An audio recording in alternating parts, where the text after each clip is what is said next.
Assalamualaikum warahmatullahi wabarakatuh.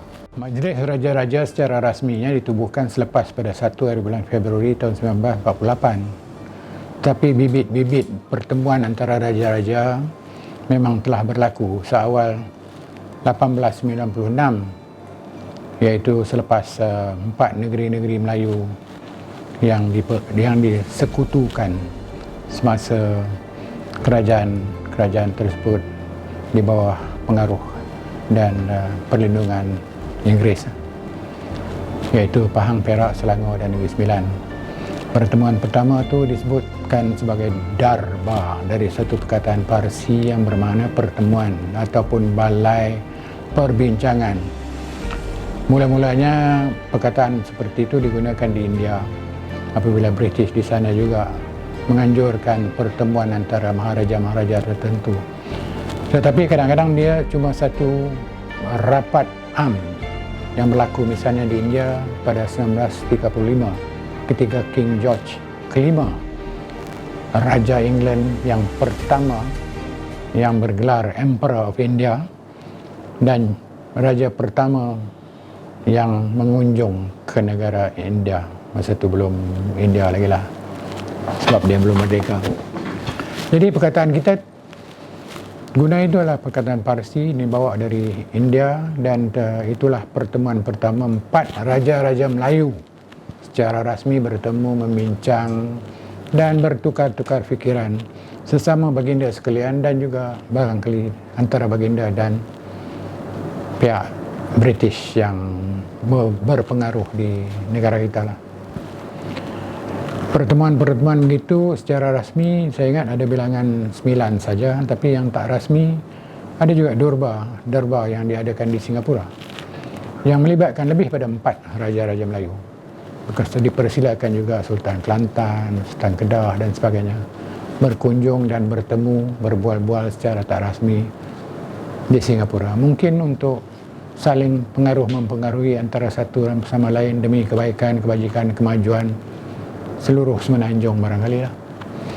Tapi selepas Jepun menakluki Malaya, diperkenalkan Akta yang menggantikan British BMA lah, British Military Administration of Malaya pada 1 April tahun 46, iaitu Malayan Union yang tak disenangi oleh raja-raja dan juga rakyat-rakyat. Namun demikian di bawah Akta, di bawah enactment ataupun ordinan Malayan Union itu ada juga disebut Majlis Raja-Raja, cuma tak pernah bersidang dan tak diberikan kuasa lebih daripada sekadar memberikan nasihat seandainya the Governor of the Malayan Union berkendakkan nasihat yang menyentuh adat, kepercayaan orang-orang Melayu khususnya lah. Dan Malayan Union kita tahu setelah digembelengkan usaha untuk menguburkan Malayan Union oleh Dato' Onn bin Jaafar sebagai pemimpin utama dan dengan perkenan raja-raja yang berkenan untuk menarik balik hak kuasa yang diserahkan kepada Harold McMichael, iaitu wakil British yang datang kemari untuk mendapatkan perkenan raja-raja supaya menubuhkan Malayan Union. Malayan Union dikuburkan, dimakamkan pada 1 hari bulan Februari tahun 48. Dan di bawah perjanjian Persekutuan Tanah Melayu 1948, wujud secara rasmi Majlis Raja-Raja yang melibatkan 9 raja-raja negeri Melayu. Itulah latar belakangnya dan itu diperkukuhkan lagi selepas perjanjian Tanah Melayu, kemerdekaan Tanah Melayu 1957 dengan peranan-peranan tertentu lah. Antara 48 hingga 57 lebih banyak lagi kuasa-kuasa Majlis Raja-Raja kerana bidang eksekutif pun melibatkan baginda sekalian. Tidak ada undang-undang yang boleh diluluskan tanpa perkenan Majlis Raja-Raja. Dan saya ingat diperaturkan oleh baginda sekalian bahawa baginda sekalian mewakilkan kepada 3 orang raja-raja untuk memberi perkenan ataupun persetujuan kepada apa-apa saja undang-undang yang bawa ke Federal Legislative Council pada masa itu. Federal Legislative Council adalah satu council ataupun satu majlis yang mengandungi wakil-wakil raja-raja, wakil-wakil rakyat, wakil-wakil berkepentingan bagaimana industrialis dan sebagainya. Tetapi dan of course dengan lantikan-lantikan pihak British lah yang dikepalai oleh High Commissioner, Pensuruhjaya Tinggi British, iaitu Sir Edward Gen, Sir Henry Gurney, General Sir Gerald Templar dan akhir sekali Sir Donald McLevery. Lepas tahun 57, kuasa raja-raja untuk memberikan perkenan kepada undang-undang masih wujud, tetapi atas nasihat pihak pemerintahan yang dipilih oleh rakyat. Di negeri-negeri, of course, Menteri Besar, dan di persetujuan Perdana Menteri. Itu termaktub dalam perlembagaan dan kaedah demikian masih berlaku hingga sekarang. Jawab ataupun saya nak bagi komen terhadap yang kerap diperihalkan sebagai penyimpan mahu besar raja-raja. Tugas yang tampak nyata adalah pengumuman yang dibuat oleh beliau berkenaan dengan tarikh mula puasa atau tarikh raya. Sebetulnya urusan agama adalah urusan raja-raja di negeri, tetapi raja-raja boleh mewakilkan kepada Yang di-Tuan Agong untuk melakukan bagi pihak baginda sekalian sesuatu aktiviti ataupun kegiatan ataupun perkara yang berkaitan dengan agama yang perlu diperseluruhkan kepada negara.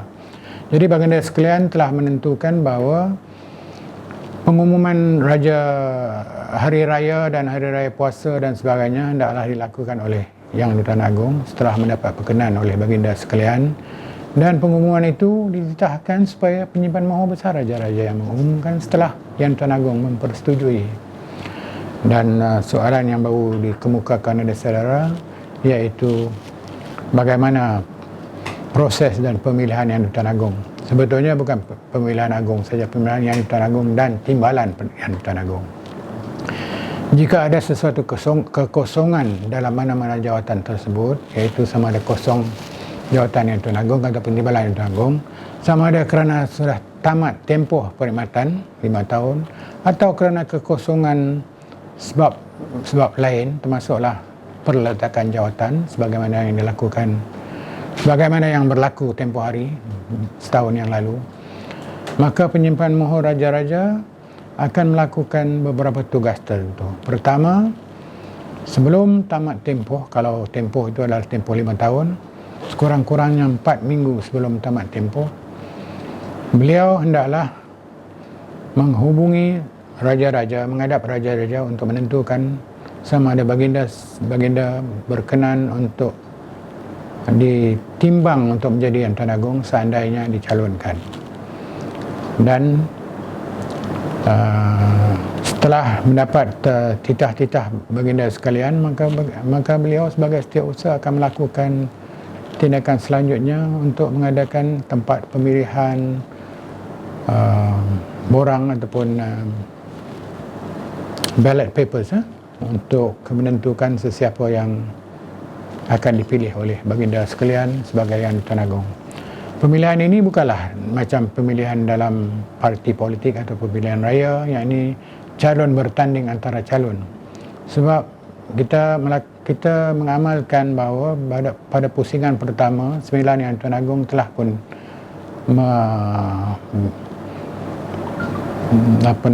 mengalami tugas sebagai Yang di-Tuan Agong. Maka cycle yang kedua atau putaran yang kedua, kita ikut giliran 1 hingga 9 yang pertama. Bermakna kalau Negeri Sembilan Yang di-Tuan Agong pertama, yang ke-10 calon yang diutamakan adalah calon dari Negeri Sembilan. Seandainya baginda berkenan untuk dipilih sebagai Yang di-Tuan Agong. Kalau baginda tak berkenan, dan kita pergi kepada calon yang pada giliran kedua, iaitu Selangor. Kalau baginda berkenan, maka akan diadakan pemilihan di kalangan 9 raja-raja secara simple, yakni sama ada raja-raja secara majoriti pada penimbangan dan budi bicara baginda menyatakan baginda yang tertentu tu, calon yang tertentu tu layak ataupun tidak layak jadi Yang di-Tuan Agong. Kalau layak, sekurang-kurangnya 9, 6, 7, 8, 9 orang baginda bersetuju, maka baginda dipilih sebagai agung. Demikian juga diulanglah. Kalau tak layak, majoriti kata tak layak, dan pergi pada calon nombor 3 dalam susunan itu. Dan seterusnya calon nombor 4 dan sebagainya. Mengikut susunan, mengikut giliran. Demikian juga untuk pemilihan timbalan Yang Tuan Agong. Dan setiausaha Majlis Raja-Raja ataupun penyimpan mohon besar Raja-Raja boleh memanggil mesyuarat Raja-Raja bukan hanya untuk memilih agung, tetapi juga atas 2 keadaan lain. Satu, jika dititahkan oleh Yang Tuan Agong untuk diadakan satu majlis khas mesyuarat Raja-Raja, maka penyimpan mohon akan menganjurkan. Atau sekiranya sekurang-kurangnya 3 orang baginda menitahkan supaya satu majlis khas atau majlis khas mesyuarat Raja-Raja diadakan, maka penyimpan mohon akan mengelolakan mesyuarat tersebut. Dan ketiga tu, yang lagi satu tu saya sebut tadilah, bila ada kekosongan, sama ada dalam jawatan Yang Tuan Agong atau dalam jawatan timbalan Yang Tuan Agong. Perlembagaan menentukan baginda adalah ketua utama negara, pancur kehormatan dan juga pancuran keadilan. Jadi atas segala tindak tanduk, perbuatan, perlakuan, dasar-dasar kerajaan yang memerintah adalah atas nama baginda. Selain daripada baginda menjadi ketua utama pentadbiran,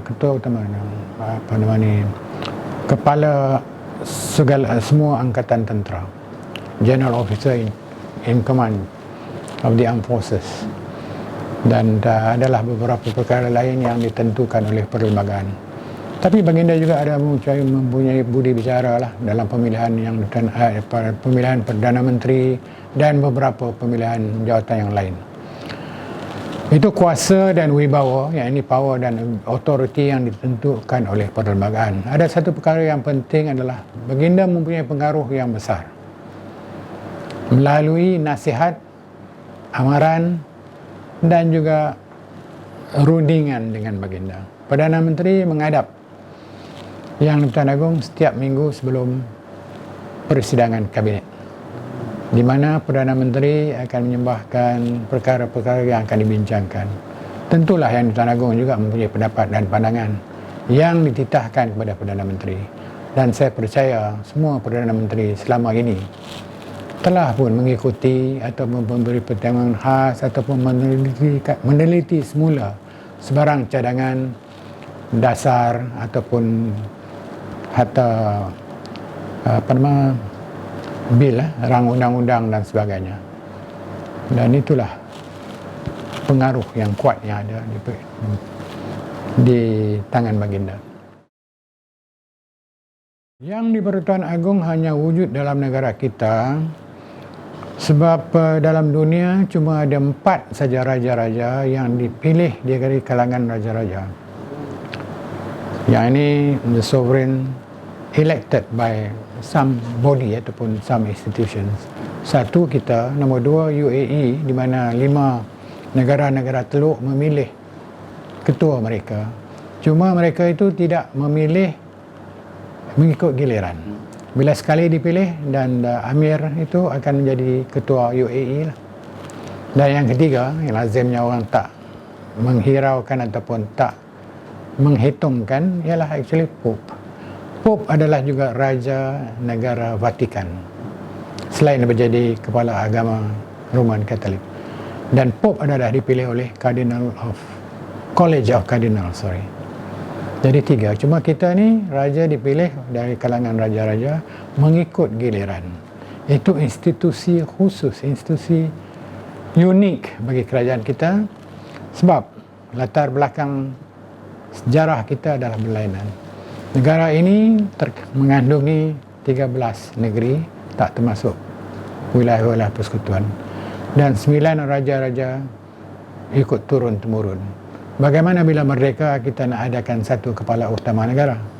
Kalau kita nak mengekalkan kedaulatan mengikut kerajaan, bukan pemerintahan. Kerajaan bermakna pemerintahan yang beraja. Jadi ditentukan, okey, kalau begitu kita ikut giliran, kita ikut pilihan, kita ikut perkenan. raja-raja. Kalau raja-raja anggap kata raja A sesuai dan mengikut keutamaan, baginda adalah juga yang terkanan ataupun kedua kanan ataupun ketiga kanan, maka baginda lah mewakili segala raja-raja sebagai ketua utama negara. Itu unik lah. Itu oleh kerana latar belakang kita, budaya kita adalah berasingan daripada negara-negara lain, sama ada Kamboja ataupun Siam ataupun Brunei. Jadi itu kebaikan bagi negara kita yang tak boleh dibandingkan oleh negara-negara lain, dan tak boleh juga dibandingkan dengan negara-negara republik. Negara republik banyak yang tidak sestabil negara-negara yang beraja. Itu hakikat. Konflik itu tafsiran dan takrifan yang berbeza, tapi selama ini tidak ada konflik yang menjejaskan pentadbiran ataupun pemerintahan negara, kecuali lah yang tempoh hari itu bila secara mengejut seorang Perdana Menteri buat pertama kali meletak jawatan secara mengejut. Tengku Rahman pun meletak jawatan, tapi bukan secara mengejut. Dan dengan demikian kita tidak ada kerajaan.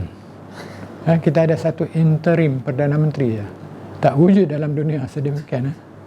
Tetapi Yang Tuan Agong dalam kebijaksanaan baginda telah memanggil, merunding dengan raja-raja sekalian dan mendapat pandangan baginda-baginda sekalian. Dan seterusnya Yang Tuan Agong telah juga merunding ataupun memanggil setiap ahli Dewan Rakyat untuk baginda menentukan sesiapa seorang dari kalangan mereka itu yang layak ataupun yang yogia ataupun yang patut, yang wajar baginda menamakan sebagai Perdana Menteri. Because itu budi bicara baginda, terbendung kepada kepercayaan baginda bahawa orang itu, sesiapa yang dipilih oleh baginda itu, akan mendapat sokongan majoriti. Yang orang tak nampak, baginda juga berunding kepada raja-raja dalam majlis raja, bukan dalam majlis, sebagai perbincangan khas dengan raja-raja. Pertama, kita mesti tahu apa dia.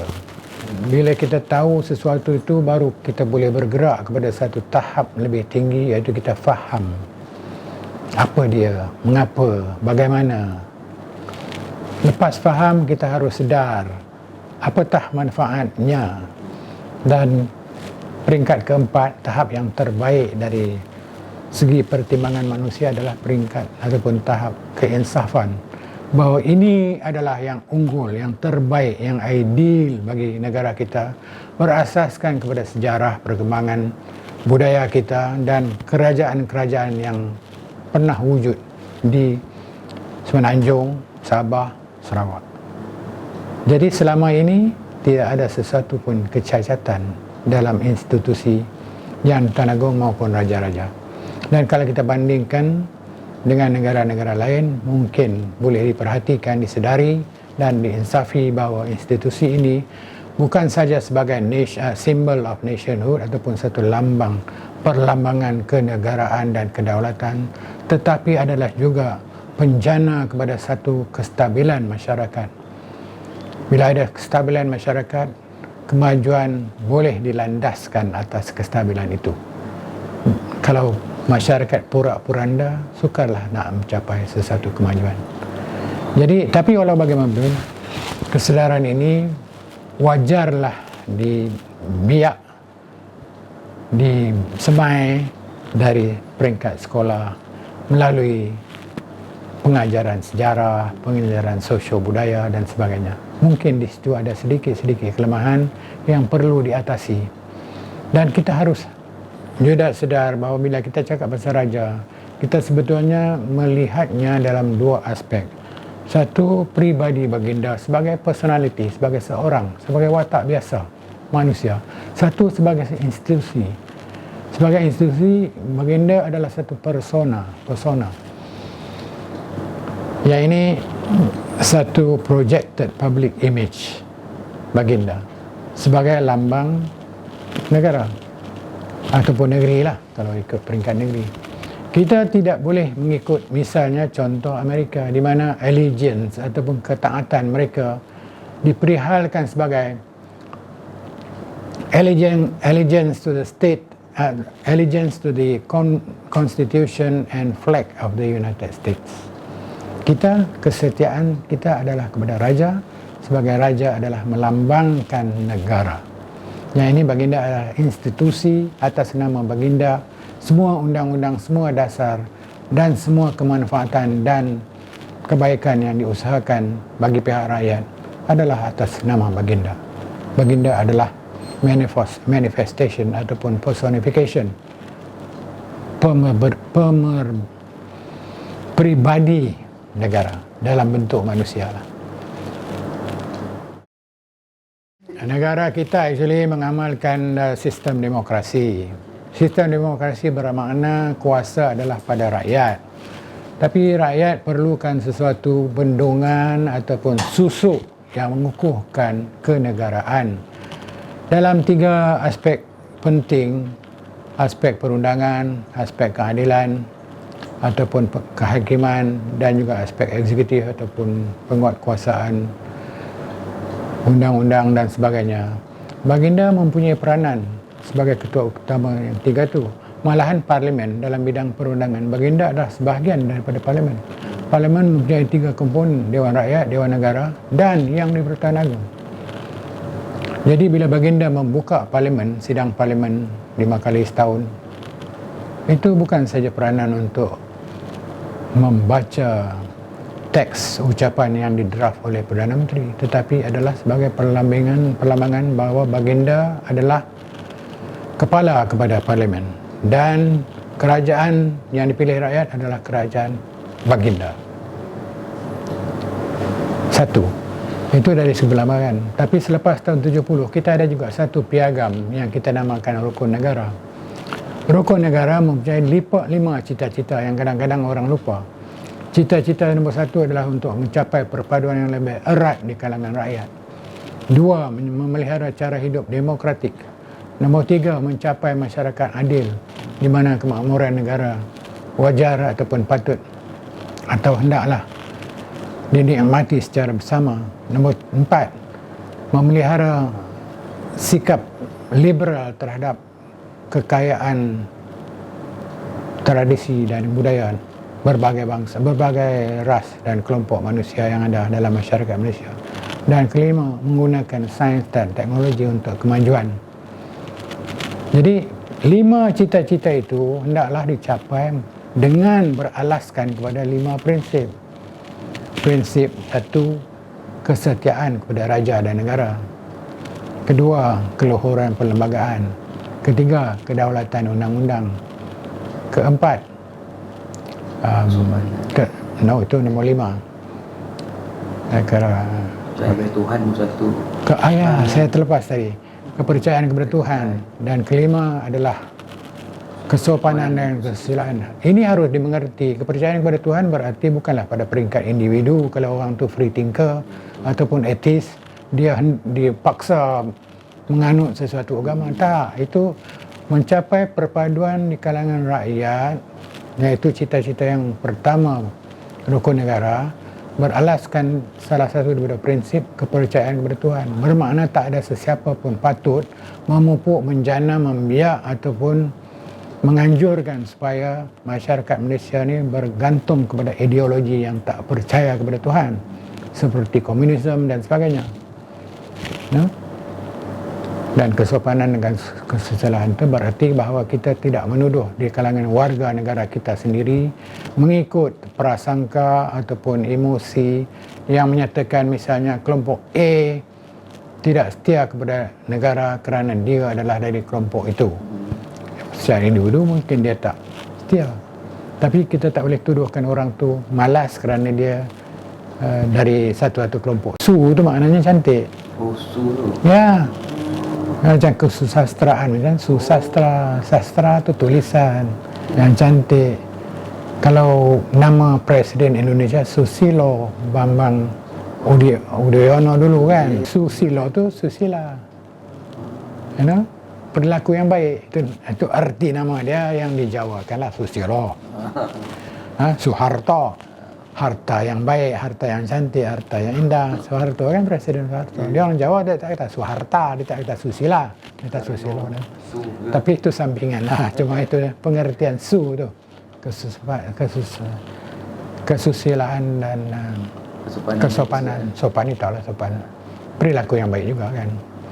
Jadi cannot say misalnya that fellow, these people are disloyal to the country, these people are from that particular community, tak boleh. Kita, begitu. Pada peringkat begitulah. Maknanya itu prasangka ataupun prejudis yang memudaratkan negara. Because cita-cita utama negara adalah untuk mencapai perpaduan. Perpaduan tak bolehlah berasaskan kepada emosi keterlaluan yang menidakkan yang betul. Memang ada orang yang tak taat, tapi bukan kerana dia dari masyarakat itu, kan? Memang ada orang malas, tapi bukan kerana dia orang asli misalnya kan. Itulah saya tanya. Jadi haruslah kita tahu apa dia latar belakang kita, sejarah kita, budaya kita. Kita faham, kita sedar dan sebaik-baiknya kemudian melalui pendidikan yang sempurna, pendedahan yang baik dan berfaedah ataupun efektif, berkesan, kita akan insaf bahawa apa yang kita ada ini, apa yang ditentukan oleh perlembagaan dan gaya hidup kita adalah yang unggul bagi negara kita. Tak boleh banding dengan negara lain. Don't count other people's blessing, count our own blessings dan ketepatan dan kesesuaiannya dengan masyarakat kita sendiri. Semoga demikianlah tercapai kelak cita-cita negara. Wassalamualaikum warahmatullahi wabarakatuh.